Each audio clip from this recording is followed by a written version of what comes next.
6:47 is the time right now, and for the first time in 2 decades, Social Security benefits are actually expanding. Now, this is because of the Social Security Fairness Act, and it was one of the last things that former President Joe Biden pushed through, but essentially, it makes Social Security more fair. So if you pay into Social Security, you will now get a check. For example, back in the 80s, the government said some part-time workers and some public workers like firefighters and teachers didn't qualify for some Social Security benefits. I actually sat down with Jeff Sachs from Sachs Financial, and here is his explanation.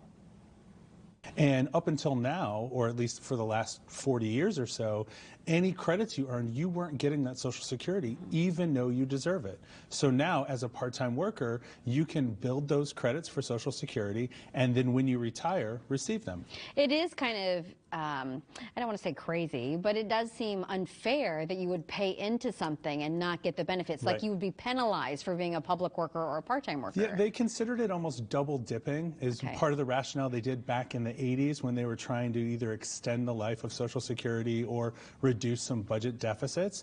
But they've also been trying to reverse it for almost 40 years because, like you said, it is unfair for people that have paid into the system not to be able to get some benefit back. Yeah, and especially if like part-time work was what you needed to do in order to work for your family or something. And to make sure that you qualify for Social Security if you were working that part-time job and then didn't realize that all of that effort didn't amount to an additional pension. It really is unfair.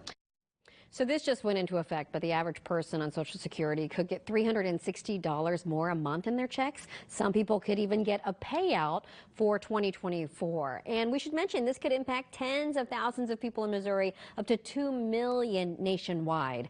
You can see the full interview on Michelle on the Money this Friday on 5 Plus after the noon show. But, you know, we were talking about all the jobs that we've had in our lifetimes. I'm thinking from 14 to 22, you know, I was working part-time. None of that money counted.